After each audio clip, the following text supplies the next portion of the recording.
Статистикаға сүйенсек, жыл сайын 1,5 мыңға жуық адам жұмыс орнындағы жазатайым оқиғалардың салдарынан түрлі жарақат алып 200-ге жуығы қайтыс болады. Себеп салдар әрине әртүрлі. Жұмыскердің денсаулығы мен еңбек қауіпсіздігіне кәсіпорын басшылары әлі де салғырттықпен қарайды дейді біздің бүгінгі кейіпкерлеріміз. Ол туралы енді өздері айтып берсін. Эфирде Стартап KZ, біз бастаймыз.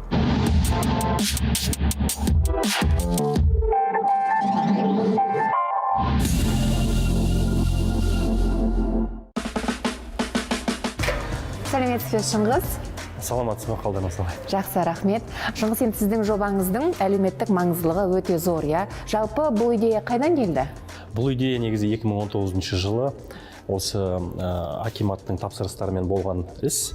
Шара біз сол кезде өзімізді қайда барарымыз деп ойланып жүрген кезде осы сәт бір идея тап болды бізге. Акиматтан қандай ұсыныс түсті? Нақты бір. Сол кезде ол автобустық парктік жүйенің ішіндегі медициналық тексеріс саласындағы бір сұрақтар болды. 1200 адам күнделікті водительдер сменаға шығады. Оның бәрі таңғы 4-тен басталады әңгіме. Ол жерде дәрігерлер отырады, және де көлік жүргізушілер келеді. Тексеріс өткізу үшін оның ішінде давление, пульс, температура деген, одан кейін арақ ішімдігіне қарайды. Оның бәрі енді ойлаңызшы, 100 адам және бір медбике. Ол қанша уақыт созылады? Бірақ та олардың регламенті бойынша бүкіл көлік жүргізушілер 1,5 сағат ішінде бүкіл медициналық тексерісті өтіп, рейске шығып үлгеру керек. Оның бәрі енді адами мүмкін емес. Өйткені адами фактор пайда болады, уақыт жетпей жатады. Классикалық тұрғыда бір адамға шынымен сен бүкіл олардың көрсеткіштерін қарайтын болсаң, 5-тен 10 минуттың арасында уақыт алады бір адамға. Біздің енді автоматтық тұрғыда бүкіл бір адамның өзіне қамтитын уақыты 1 минут. 1 минутта. Бұл мысалы зауытта болсын, автобус паркінде болсын, бірнешеуін қойып қойсақ, уақыт одан сайын. Иә, қысқарады. Ол негізі біздің заңнамамызға сай. Еңбек министрлігінің заңы 185-ші бап. Осы қауіпті, өте қауіпті өндірісті машиналармен айналысатын адамдар күнделікті таңертең жұмысқа дейін, жұмыстан кейін өткізу керек екенін тексеріледі. Ең бірінші өзіміздің пилотный проект дейді ғой, ең бірінші жабдығымызды 2 айдың ішінде бердік, көрсеттік. Бірақ та бәрі ұнады. Сіз бірден түсіне кеттіңіз. Иә, біз негізі бірден түсіндік, бұл проекттің келешегі зор екенін, және осы қазіргі таңда біздің Қазақстанымызда осы сала ешкім айналысып жатпағанына көзіміз жетті де, біз мемлекеттік компанияларға және басқа да компанияларға өзіміздің жабдықтарымызды сата бастадық. Енді біз көріп отырмыз, мына жерде автоматты құрылғы тұр екен. Бұл енді қаншалықты бұл қателесе ме, автомат қой, темір ғой? Қараңыз, біз өзіміздің енді бастаған уақытымыздан есептесек, 2019-дан бастадық бұның бәрін. Әрқашанда біз үлкен пилоттық проекттерді өттік. Енді тұрғылыққа қараған кезде әрине біздің бір кемшіліктеріміз де болды, бірақ та қазіргі таңда бүкіл кемшіліктеріміз жойдыртып, қазіргі таңда бұның бүкіл көрсеткіштері заңды. Қателеспейді. Жақсы, қателеспейді делік, ал алдау мүмкін бе? Бұны сатып алуға бола ма? Негізі жоқ, өйткені техникамен сіз ешқашан келісе алмайсыз. Бұл бір өткеннен кейін бүкіл өзінің өткен адами факторларын жоғалтады, өйткені аппаратпен өзіңіз келісе алмайсыз себебі. Енді мен бұл жерде бір емес бірнеше нұсқасын көріп тұрмын. 4 түрлісі бар екен. Бұл енді айырмашылық бар ма бұл жерде? Мына жерде кішкентай. Негізі иә, айырмашылықтың бәрі бар. Бұл біздің осы тапсырыс берушілер компанияларымыздың заказдары бойынша бір нұсқасы заводқа барса, екінші нұсқасы әдемірек. Мынау заводқа барады. Иә, бұл заводқа барады, себебі көрініп тұр. Иә, заводқа баратын, өйткені ол жерде мыңдаған адам күніне өтеді, ойлай беріңіз. Оған енді мықты бәрі осы өте қарапайым құрылғы керек қой. Сынбайтын, темірден. Бұны жеке кәсіпкерлер өздеріне алады, өздерінің мысалға қол астыларында логистикалық компаниялар болса, бір 30-40 адам күніне өтетін, оларға өздерінің кеңселеріне осындай бір әдемі бір шешімдерді іздейді. Кішкентай біздің осы жабдығымыз, ол мысалға кішкентай адам жұмыскерлері бар, 10-15 адам өтетін жерге, одан кейін бұның ең жақсы нұсқасы неге көп адамдар алады, бұл өзімен бірге тасымалдап алып кетуге болады. Бірақ дәл осындай қызмет атқарады, дұрыс па? Дәл осындай, ішіндегі не бар, соның бәрі бұл кішкентай жабдықтың ішінде де бәрі бар. Бұл енді ішінде не бар екен жерде? Бұл жерде енді температура. Бола ма? Бұл осылай өзі негізі алынады. Бұл температура, дененің температурасын көрсетеді. Бұл алкотестер, адамның осы қаншақты ішкен ішпеген үрлейді. Мына жердегі тонометр, пульсымыз, кәдімгі дәрігерлердің тасы. Тағы да бұған өзіңізге сай, өзіңізге не керек, сондай тағы құрылғылар қосыламыз.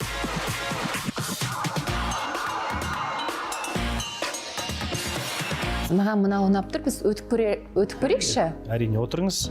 Мына жерде қазақ тілінде де сөйлейді екен. Әрине, иә. Робот дей аламыз ба? Бұл енді программалық шешім ғой негізі.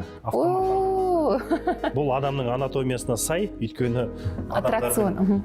Пропорциясы неше түрлі болады. Бұл да үлкен біздің практикадан алынған дүние, өзіміздің немізде. Енді тілді таңдай берсеңіз болады. Қазақ тілін таңдаймыз. Қазақ тілін таңдаймыз. Мынау оң жақтағы менің бейнем шықты. Демек, біз бұл құрылғыны алдай алмаймыз. Нақты менің отырғаным көрініп. Сіз мысалға біздің базада болмағаннан кейін, сіз деп растауым керек.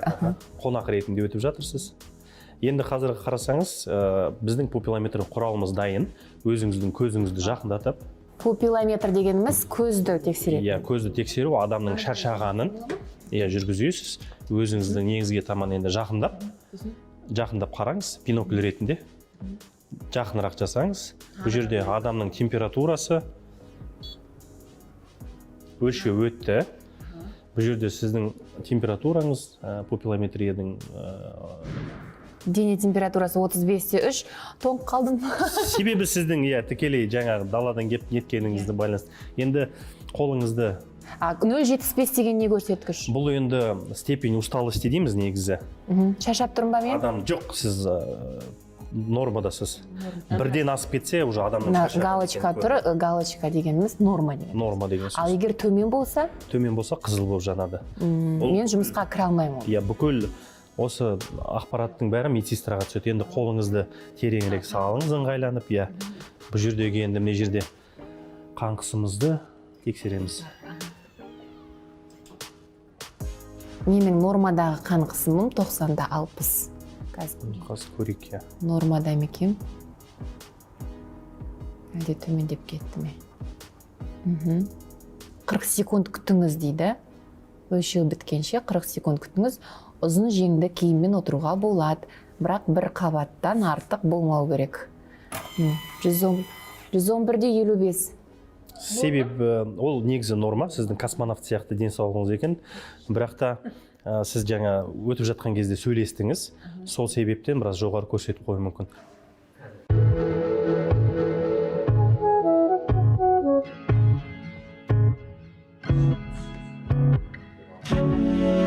Біздің ақпараттық технологиямыздың бір көмегі, біз мемлекетке мындай ұсыныс айтып жатырмыз. Адамдардың аса қауіпті және ауыр өндірісте жұмыс істейтін адамдардың денсаулығы.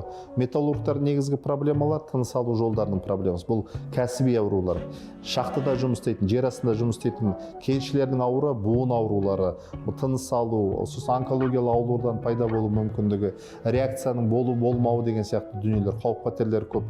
Одан кейін техникадағы негізгі алғышарттар адамдардың мас күйінде, болмаса наша шеккен күйінде болмау. Өкінішке орай кейбір жағдайларда ауыр өндіріс орындарында ондай фактілерді кездеседі. Біз арнайы тапсырыспен, оның екі жолы бар. Жаңағы медициналық жолмен сот сараптама мамандарын шақырту арқылы адамдардың ішкен ішпегенін анықтау. Немесе біздің технология арқылы, мысалы алкотестерлермен адамдардың жұмысқа түспе мүмкіндігін шектеу жолы бар. Мына жерде біздің алкотестерға өзіңіз құрал дайын, үрлесеңіз болады. Үрлеу керек. Бесконтактный. Қаттырақ жақын. Үрлеңіз жақынырақ. Нәтижесі күтілуде, сіздің 0 алкогольдік 0. Одан кейін ең аяғында сіз өзіңіздің шағымдарыңыз болса айтасыз. Шағымыңыз бар болса, жоқ болса, немесе шағымыңыз бар болса, сізді онлайн медсестра осы видеомен сөйлесе аласыз. Ол мені естіп тұрады. иә, әрине естіді. мына жерде скут картаның бір қоятын жері бар екен, бұл жұмыскердің, мысалға заводтағы адамдардың өздерінің индивидуалдық түрде скут карталары болады өздерінің аттарында. Бұл жерде ең аяғында сіз жұмысты өткеннен кейін бүкіл результатыңыз, мысалға водитель автобусы болсаңыз, сізге шығады. Иә, сіз путевой листке салыласыз. Жақсы, бұл енді алкотестер, иә? Ал қан құрамында есірткінің бар жоғын бұл анықтай ала ма? Негізі өте күшті сұрақ. Қазіргі таңда біз енді өзіміз бір орында тұрған жоқпыз. Осы біздің пупилометриямыз, ол өзіміздің Қазақстанда, отанымызда жасалған құрылғы. Біз онымен қазір наркодиспансермен үлкен ауқымды жұмыс жасап жатырмыз, клинический испытания. Осы жақында, енді Құдай қаласа келесі кездесуіміз болған кезде, мен сізге бір инсайт анонс бере алатын шығарым деген ойдамын. Осы құрылғы келешекте осы наркотиктерді таба алатын дәрежеге келтіреміз.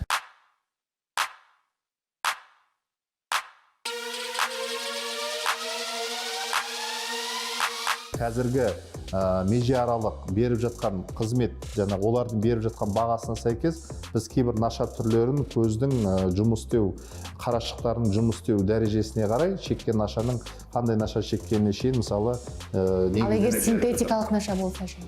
Енді кез келген нашаның адамның ағзасына әсер ету, өзінің ықпал ету нормалары бар. Оны медицинаның адамдары біледі. Біз енді көп жағдайда жаңағы қарашықтың ойнауы, болмаса ақыл көздің қарашығына әсер ете ме? Тікелей әсер етеді. Бұл енді таза біз мамандандырған медициналық қызметкерлердің көмегімен атқарып жатқан дүниеміз.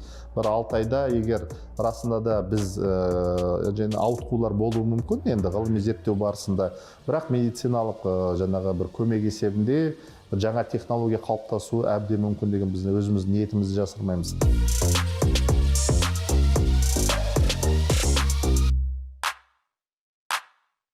Енді осы жолдағы жол апаттарының көбі ішімдіктің салдарынан болатыны жасырын емес, иә? Болашақта бұл құрылғыларды таксопарктар мен автопарктерге қою жоспарда бар ма? Әрине, енді біздің ойларымыз соларға керек сияқты. Иә, өте керек нәрсе. Негізгі статистикаға жаңа айтып жатсыз ғой, сүйенетін болсақ, осы такси саласындағы статистикаға сүйенсек, көптеген арақтың кесерінен ұрттап ішеді адамдар, мысалға тәуекелге барып, одан кейін есірткі қолданады, одан кейін қарапайым шаршағандықтан, мысалға біздің таксистер тоқтамай 16 сағат жұмыс істейді. Негізі заң бойынша 8 сағаттың орнына, соның салдарынан олар көлік аварияларына түседі, тағы да басқа бір жағдайларға тап болып жатады.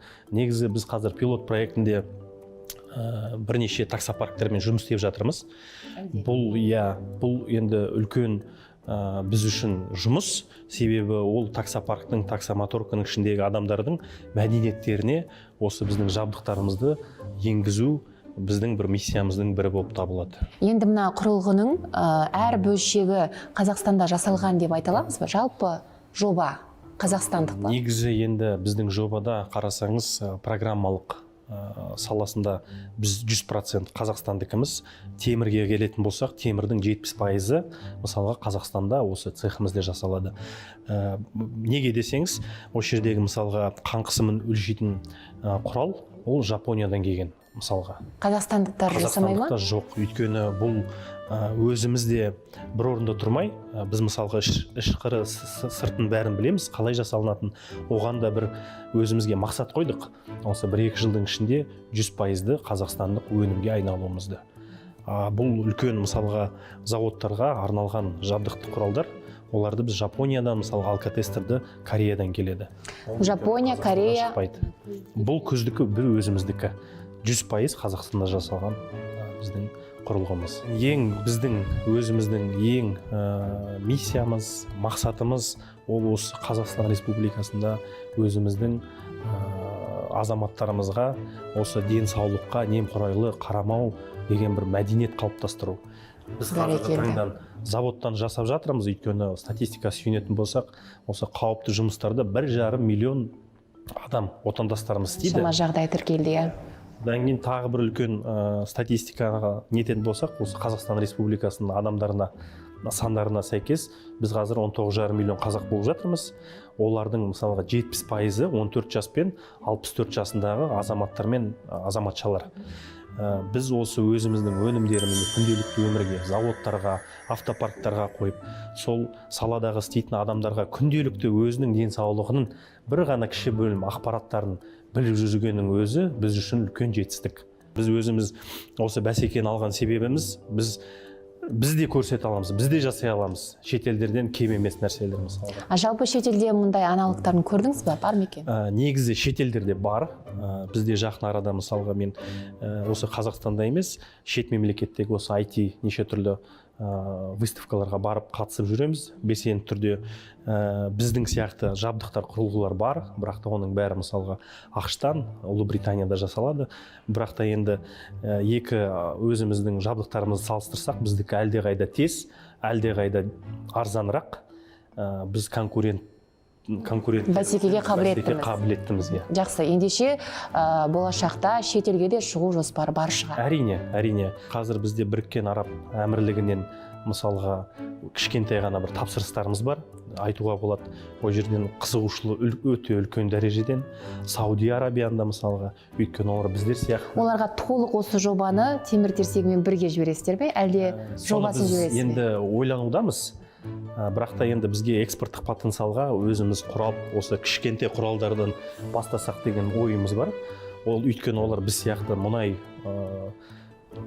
өндірісімен айналысатын адамдар, оларда да заводтар бар, оларда да неше түрлі заводта осындай травма болады, неше түрлі заттар. Соларға енді біз өзіміздің проектімізді көрсеткен кезде үлкен қызығушылық білдірді. Стартаптардың көпшілігі алғашқы 3 жылда құлдырайды. Не себепті десеңіз, жалпы қызметкерлерге байланысты болуы мүмкін. Кейбірі бизнесті дамыту үшін күреске дайын емес болады. Ал стартап үшін бұл маңызды. Жалпы стартаптар, компаниялар құрылымына тоқтала кетсек, біріншісі MVP немесе минималды өміршең модель. Оны бастау үшін команда бірнеше адамнан тұруы мүмкін. Онда тұрған ештеңесі жоқ.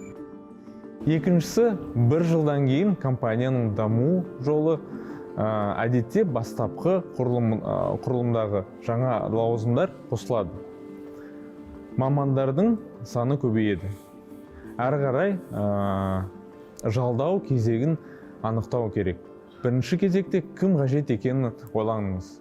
Себепті сіз таңдаған адам компанияның құрылымдағы қаңқасының мүшесі болады. Егер үшеуі жұмыста орындай алса, бірден 10 менеджерді жұмысқа алудың еш керегі жоқ. Жобаға сенетін адамдардың іздеңіз. Мұндай қызметке жұмысқа құмар, ойындағының үшін ашық айтуға қорықпайтын адамдар іздеуге жөн. Олардың табу үшін сұхбатты 1 жылда не істеген келетінін сұрауға болады. Егер адамның көзі жанып, өзінің жақсы жағынан көрсетіп жатса, нағыз сізге керекті адамды таптыңыз деп айтуға болады. Сонымен бірге өмірдегі жетістіктерге туралы сұрақ қоюға болады. Егер ол адам тіпті жұмысына қатысты болмаған байқауда бірінші орын алып отырса, демек ол жетістікке ұмытылып, оңай берілмейтін адам екен. Сәтсіздіктерге толы стартаптарда осындай мамандар дәл қажет. Сұхбатты өзіңіз жүргізіңіз. Жұмысшыларды іріктеуді басқаларға да беруге болады деп ойлаймын, бірақ артық ақшасынан артық шығады. Және де сыртқа адам стартаптың ерекшеліктерін түсіне бермейді. Барлығын өзіңіз жасаған дұрыс, кем дегенде адамдармен жеке сұхбаттасу керек. Бұл адамнан жұмыс істеуге ыңғайлы бола ма, жоқ па, соны түсінесіз де, сосын сізбен келіспейтін адамдарды бірден сондай адамды тез бас тарта аласыз. Командаңыздан басқа стартаптар даму үшін оны дұрыс басқару керек. Қызметкерлер үшін жауапкершілікпен қатар оларды ынталандыру қажет. Бірақ үлгермей тапсырмаларды орындалмай жатқан кездерде қызметкерлеріңізді сондай жұмыстан шығару жөн деп ойлаймын. Бұл біздің бір өндірістік бөлме. Бұл жерде біздің осы программный обеспечение валидациясымен жаңа тест өтіп жатыр. Бұл жерде өзіміздің жабдықтарымыз, құралдарымыз құрылады. Мысалға пупиллометр деген жабдықтың құрылғы. Көзді тексеретін дүние. Көзді тексеретін бәрі осы жерде жиналады. Осы жерде кішкентай ардуинолардың бәрі. Мұның бәрі Қазақстанда жасалды. Иә, бұның Әр бәрі бөлшегі. әр бөлшегі. Мысалға қарасаңыз, қазіргі жұмыс процесі аппараттарды құрып жатыр жігіттер. Мысалға осы кішкентай мобильный версиямызды алатын болсақ, осындай күніне 5-6 жабдығымыз күнінде шығып өндіріске. Күніне 5-6 жинайды. Күніне 5-6 жинайды. Бұл жерде Бір адам. иә. Пайка процесі жүреді, осы валидация, тестирование, көп нәрселердің бәрі осы жақта атқарылады. Бізде Қазақстанда IT саласында мықты азаматтар көп. Бізде қазақстандық, мен жалғыз компаниямын, иә, отандық. Біз мысалға Осы салада жұмыс істейді. осы саладағы жалғыз қазақстандық отандық компаниямыз. Бірақ та біз басқа елдермен конкуренттік етеміз, осы бәсекелестікке түсеміз. Сол біздің заказ беріп жатқан адамдар өзіміздің компаниямызды қолдаса, ол компанияның өсуі жақсы гүлденеді, иә. Бірақ та өкінішке орай көбіне көп жағдайда импорттық Нұсқаларын таңдап жатады. Ол өкінішті нәрсе. Өйткені ондай түрім. Мүмкін себеп бағада шығар. Жоқ, мен бағада деп ойламаймын. Олар мысалға айтады, тәжірибенің, иә, тәжірибе деп айтады, мысалы, опыт компания, тағы да басқа нелерге сілтемелер. Бағаға келетін болсақ, біздің өнім арзанырақ, әрине. Бізде ол тапсырысты жасауға дайынбыз. Бірақ та иә, бір күннің ішінде емес, 1 жыл керек шығар, 2 жыл керек. Бірақ та сол 2 жыл ішінде сіз өзіңіздің отандық компанияға қолдау көрсетесіз. Ол компания ертең тағы да басқа бір жетістіктерге жететін мүмкіндік туындайды. Сол ал импорттық неге таңдайтын болса, оларға дәл шешім қазір керек. Сол себептен олар өзінің таңдауын импорттық компанияларға жасайтын.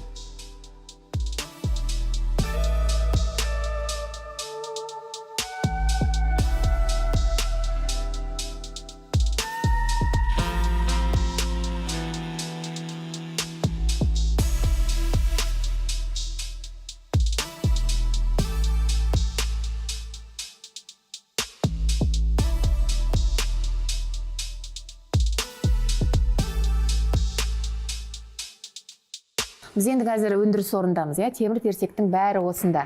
Өзіңіз IT маманысыз. Енді қаржыгерсіз, енді өндіріс орнында жұмыс істейтін жұмыскерсіз. Иә, дәл өзі.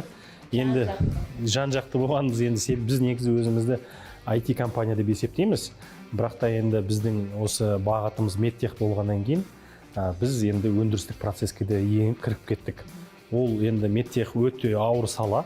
Бірақ та біз оған қарамай IT жағын бөлмей, мысалға біз IT жағын күшті жасасақ та, сол темірімізді де мықтылап жасағанға өзіміз кірістік. Себебі біз сияқты оны ешкім жасай алмайды. Бәрі осы Алматыда жасалады. Бәрі осы Алматыда жасалады, құралады, бәрі жинайтын біздің өзіміздің Қазақстан Республиканың жас IT мамандары.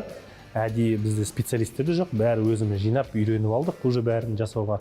Біздің жабдығымыз медициналық, техникалық болып есептеледі. Мына жерге қарасаңыз, қазіргі таңда тұрған біздің мысалға бүкіл жабдықтарымыз құралып, тестовый режимнен өтіп жатыр, мониторинг. Одан кейін ол біз темірге ауыстырып, процесс мониторинг, тестовый испытание жасап, оған өзіміздің программный обеспечениямызды құйып, тест жасап, одан кейін біздің өзіміздің клиенттерге жібереміз. Бәрін өзіміз жасаймыз дедіңіз. Жалпы командаңызда қанша адам бар? Қазіргі таңда біздің командамызда 20 адам толықтай жұмыс істейді. Оның жартысы программистер, жартысы осы өндіріске қатысты азаматтар, сатылым мен айналысатын азаматтар. 20 адамбыз. Айына қанша өнім жасай аласыздар? Әлеуеттеріңіз қандай? Қазіргі таңда 100-ге дейін, 100 жабдыққа дейін бір айдың ішінде жасай алатын күш қуатымыз бар. Енді бір қуанатын себеп қазіргі таңда көптеген зауыттар өзінің жұмыскерлеріне немқұрайлық пен денсаулықтарына қарамай бізге тапсырыс жасап, осындай құрылғыларымызды алып жатыр. Қазір әлеуметтік жобалар қолдау алып жатыр. Мемлекет тарапынан біздің мемлекет басшымыз әрқашанда осы денсаулық сақтау, халықтың денсаулығына әлеуметтік жобаларға жалпы көмектесіп жатыр. Соның арқасында көптеген компаниялар өздерінің жұмыскерлеріне денсаулығына немқұрайлықпен қарамай, осындай біздің жабдықтарды кіргізіп, өндірістерде ұстап, өздерінің жұмысшыларын денсаулықтарын тексеріп қарап отырады. Өйткені ең бірінші денсаулық ол ең бірінші байлық денсаулық қой әр адамға. Осы денсаулығымызды күнделікті біз өзіміз тексеріп, қандай денсаулығымыз қандай жүйеде, давлениямыз қандай екен, соның бәрін элементарлық тұрғыда білетін болсақ, ол үлкен жетістік адамға. Ауыр және қауіпті өндіріс орындарында жұмыс істейтін негізгі меже жаңағы әйел азаматтар бар, ер азаматтардың да атқаратын жұмыс формалары бар. Мысалы, көп жағдайда қазір қандай, мысалы тау-кенді алатын болсаңыз, адамдардың жұмыс істеу заңнама бойынша зейнет жасқа жеткен адамдардың сіз жеңіл жұмысқа жіберуіңіз керек, бірақ өндіріс орындарында жеңіл жұмыс деген түсінік жоқ. Сондықтан да біз сәйкесінше мемлекеттік әлеуметтік рөлін анықтамас бұрын адамдардың зейнет жасын түсіруге де ғылыми түрде, ақпараттық түрде беретін негіздеме дайындап беруге дайындап жатырмыз. Өйткені көп жағдайда, мысалы біз шетелдік өзіміздің көрші жатқан елдердің заңнама тәжірибесін қарайтын болсаңыз, мысалы Ресейде шахтерлардың зейнетке шығу жас мөлшері 50 жас, бізде 63. Сондықтан да біз осы аралықтағы адамдардың әлеуметтік мәселесін, экономикалық мемлекеттік мәселесін, одан кейін шынында да қоғамда қажеттілік тудырып жатыр қазір зейнет жасқа түсу. Біздің шахтерлар 63 жасында шыға ма, бәрімен бірдей? 63 жаста шығады, 63 жасқа шейін көп адамдар жетпей жатыр өкінішке орай, денсаулығының нашарлығына байланысты. Сондықтан да медициналық біз айтып жатқан кәсіби ауруларды жасырып қалуға бізде компаниялар мүдделі болмайды осы жолы. Өйткені кейбір жағдайда бәріне топырақ шашқан емес, көп жағдайда фельдшерлік медициналық қызмет көрсететін адамдардың жылда жасайтын профосмотрларында кәсіби, мысалы құлақтың мүкістігі, кереңдігі, реакцияның аздығы, жүйке аурулары сияқты дүниелер шектеп қалуға тырысады. Өйткені статистиканы бұзуға бізде әлі де бір сыңар жақ, сондай бір пікір қалыптасып жатқан жай бар. Енді осындай технологиялар сондай адами факторларға жол бермеуге жол ашады деп өзім айтар едім.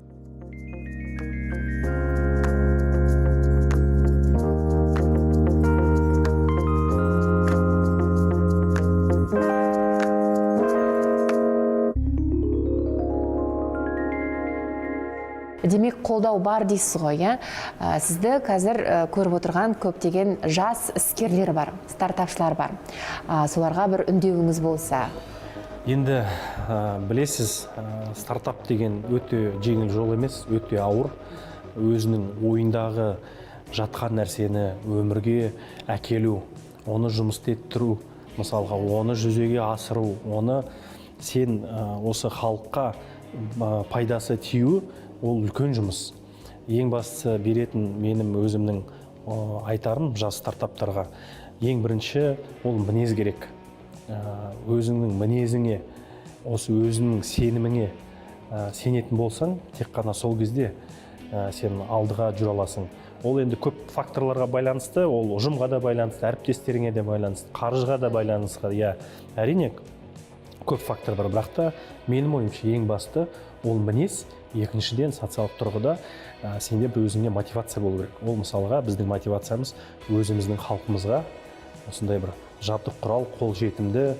Мысалға көп адамдар зауытқа жұмысқа шығады ғой, бірақ та өзінің оның құқығы бар мысалға.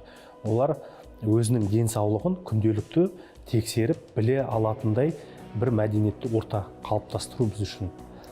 Жауапкершілік, ол жұмыс беру үшін де, жұмыс істеу үшін де, жұмыс істейтін адамның да бәрін жауапкершілігі. Қазіргі таңда қарасаңыз, біз енді көп заводтарда адамдар екінші планда. Ең бірінші план ол заводтың көрсеткіштері, тағы бір имиджі, бірақ та адам ең аяғында түсіп қалғанда ол негізі өте дұрыс емес. Ең бірінші байлық, ең бірінші біздің мемлекетіміздің осы ортасы болған ол еңбек күші. Еңбек күші, еңбек адамы. Дұрыс айтасыз. Біздің халқымыз.